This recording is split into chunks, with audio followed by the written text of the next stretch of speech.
और दुख की तो बात यह है कि जीवित विचरण करते हुए तो ये हमें कष्ट दे ही रहे हैं, ये मरने के बाद भी हमें कष्ट देने पर आमादा है और हमारी प्रकृति को कष्ट देने पर आमादा है। नमस्कार, मैं हूं अंजलि और आप देख रहे हैं सीपी न्यूज लाइव टीवी। तो चलिए शुरुआत करते हैं आज की प्रमुख खबर से। आपको मिलाते हैं पीठाधीश्वर महाराज से। इनकी एक पुस्तक बहुत वायरल हो रही है, इसमें सोशल मीडिया पे सभी प्लेटफॉर्म पे वायरल हो रहे हैं और इसमें यज्ञ और यज्ञ फल के बारे में लिखा है, साथ ही साथ प्राकृतिक स्रोतों से रोग निवारण के बारे में लिखा है। तो इसमें यह जानकारी लेंगे पीठाधीश्वर महाराज से कि क्या अब प्राकृतिक स्रोतों से ही रोग का निवारण करेंगे, क्या बड़े बड़े मेडिकल कॉलेज ये सब बंद हो जाएंगे, या अब प्राकृतिक स्रोतों से कैसे निवारण करेंगे, इस पर हम चर्चा करेंगे आज पीठाधीश्वर महाराज जी से। बहुत से वैज्ञानिक हमने देखा है, तमाम आधुनिक यंत्र चल गए हैं, तमाम प्रकार के उपकरण, उनसे रोगों का निवारण नहीं हो पा रहा है और पीठाधीश्वर महाराज जी कैसे प्राकृतिक रूप से निवारण करेंगे। जी महाराज जी, ये पुस्तक में आपने लिखा है कि प्राकृतिक स्रोतों से रोग निवारण करेंगे, इसके आप संकलन करता है। बहुत अच्छा प्रश्न है आपका, और आपने जो शंका जाहिर की है कि प्राकृतिक स्रोतों से रोगों के निवारण में हम कितना समर्थ होंगे। जी, प्रकृति ये ईश्वर का साकार रूप है। प्रकृति में वैसे तो हमारे वेदों में भी है कि इसमें निरंतर परिवर्तन है, जी, लेकिन वो प्राकृतिक परिवर्तन है। मानवकृत परिवर्तन जो हुए हैं ये हमारे लिए ज्यादा हानिकारक है। अब मानवकृत परिवर्तन में प्रदूषण भी आता है और तरह तरह के परिवर्तन है, स्वरूप को बिगाड़ देना, जी, जिनमें एक मुख्य कारण आज की तारीख में समान नागरिक संहिता की बात चल रही है, यूसीसी की बात चल रही है। एक सबसे प्रमुख कारण, इस विषय को मैं इसलिए यहाँ पर ले जाना चाहता हूँ, एक सबसे मुख्य कारण है हमारे संस्कारों का प्रकृति पर असर, जी, प्रभाव क्या पड़ रहा है। अन्य कारण तो सामाजिक हो सकते हैं, हमारे शारीरिक परिवर्तन, सारी चीज़ें तो सामाजिक हो सकती हैं, लेकिन एक बहुत बड़ा कारण मैं आपको बताना चाहता हूं, आपके चैनल के माध्यम से दुनिया को बताना चाहता हूं, यह हमारे जीवन के अंत का अंतिम संस्कार, जिसको आप शव का निस्तारण भी कह सकते हो। जी, यह क्रिया प्रकृति को कितना दूषित कर रही है, पूरे संसार को इस पर जान लेना चाहिए। हमारे वेदों में ऋग्वेद से लेकर के अथर्ववेद तक एक सनातनी जो क्रिया है वो 3 तरह से है। एक तो शरीर को भस्म कर दिया जाए, अग्नि के सुपुर्द कर दिया जाए, और हमारे जो पंच तत्व का शरीर है, ये 5 के 5 तत्व अग्नि के द्वारा ये उसमें समाहित हो जाए। दूसरा जल प्रवाह भी है, और तीसरा युद्ध आदि में ये जानवरों के द्वारा हमारे समूह का निस्तारण हो जाता था। जी, आज एक क्रिया 2000 साल से और 1400 साल से इसमें थोड़ा सा परिवर्तन आया, ये दफन करने की क्रिया आ गई। दफन की आपने बात करी कि 1400-1500 साल, 2000 साल, मैंने एक मम्मी के बारे में जानकारी करी थी और तमाम शोधकर्ताओं ने बताया था कि वर्ष 2016 में मिस्र की राजधानी में काहिरा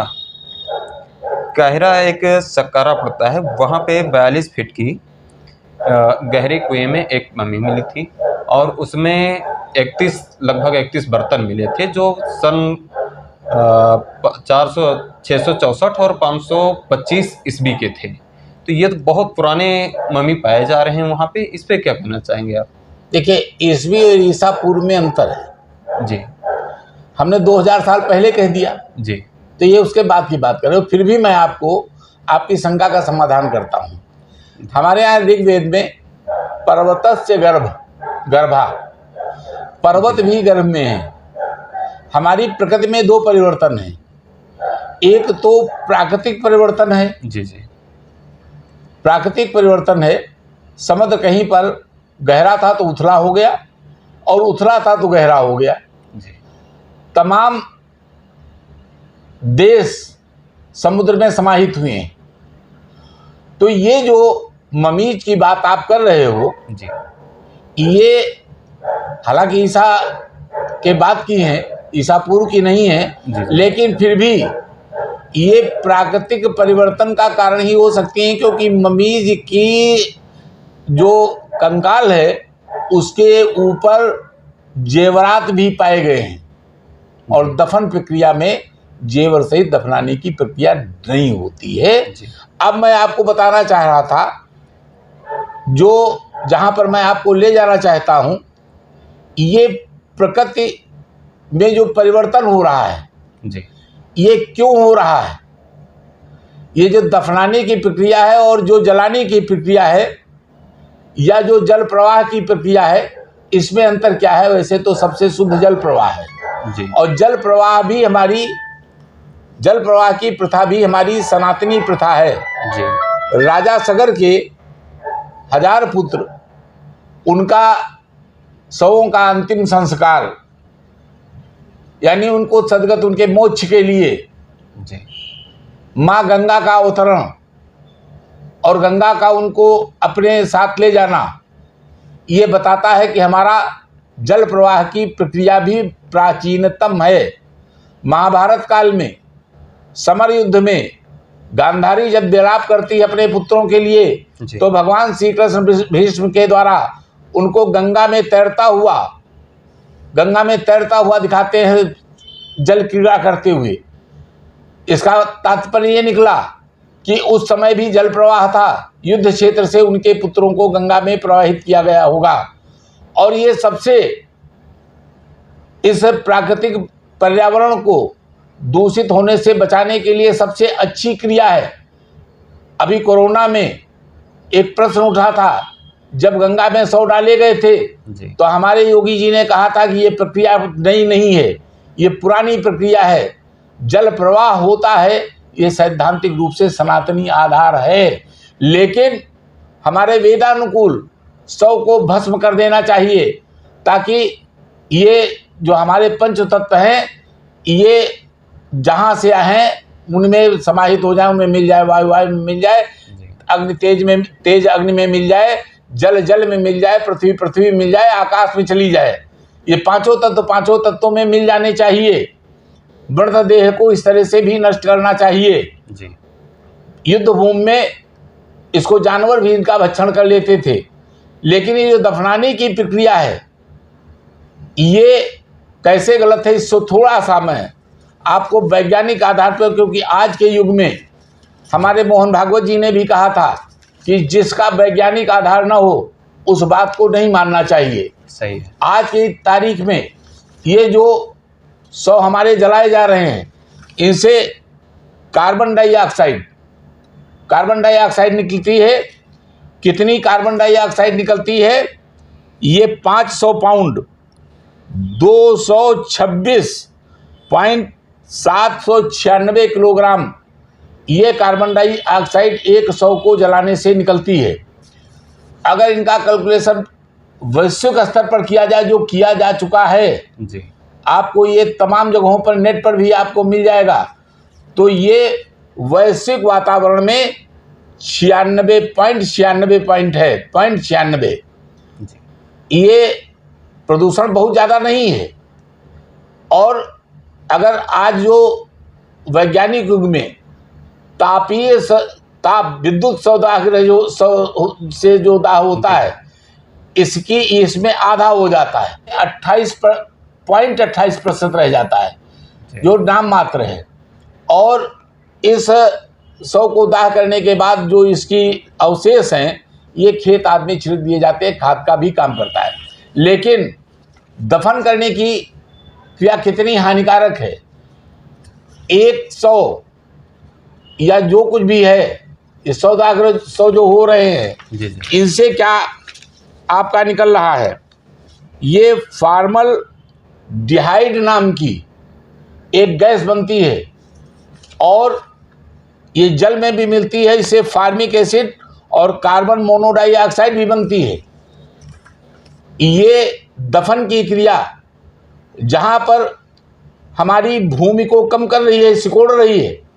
हालांकि हमारा अग्नि देना भी, ये जंगलों को कम रहा है, लकड़ी की आवश्यकता होती है, सही। लेकिन वो उतना हानिकारक नहीं है जितना इसका जल में घुलना, जितना इसको जमीन को प्रदूषित कर देना, जमीन की क्षमता को कम कर देना, उत्पादन क्षमता को कम कर देना।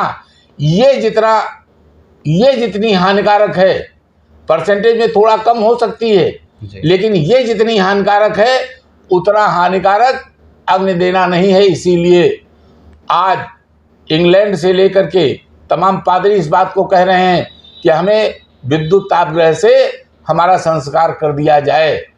आज ये प्रक्रिया आ रही है। आज कर्नाटक हाई कोर्ट ने कोरोना के टाइम पर एक फैसला दिया था। उन्होंने कहा था, हाई कोर्ट ने, कि इतनी भूमि सरकार का उपलब्ध कराना ये उचित नहीं है, ये भूमि इतनी आपको नहीं दी जा सकती है।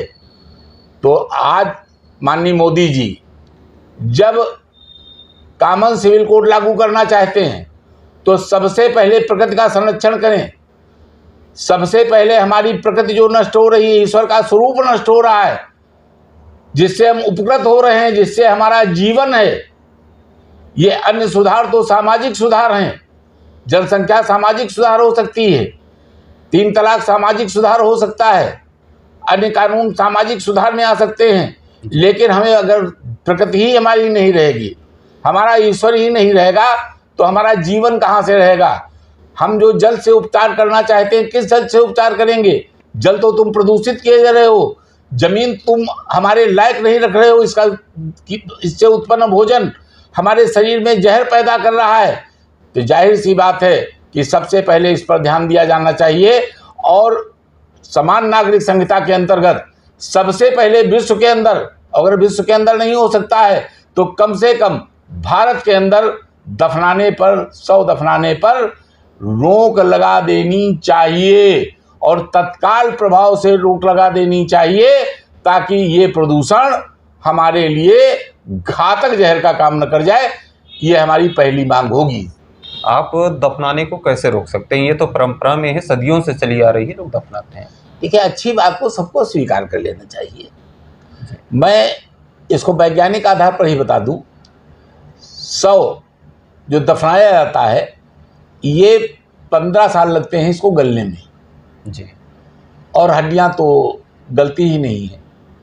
तो ये सने सने, ये जितने शवों की संख्या बढ़ती जाएगी उतनी भूमि ये कवर करते चले जाएंगे, हमारी जमीन कवर करते चले जा रहे हैं, और उससे ज़्यादा ये जो परसेंटेज है, ये परसेंटेज भी बढ़ता चला जाएगा। तो जब हमारा प्रकृति ही शुद्ध नहीं होगी, प्रकृति शुद्ध नहीं होगी, तो हमारा शरीर स्वस्थ कैसे रहेगा? क्या आपका ये निशाना किसी एक मजहब को है या सभी लोगों को है? दफनाने की प्रक्रिया जिसके यहाँ भी है जी, दफनाने की प्रक्रिया। लेकिन मैंने आपको बताया, पादरी तो अब आगे बढ़ कर के कह रहे हैं कि हमारे शव को अग्नि के हवाले या विद्युत सौदागृह से हमें भस्म कर दिया जाए। ये कट्टरपंथी की हमारी बात को स्वीकार नहीं करेंगे।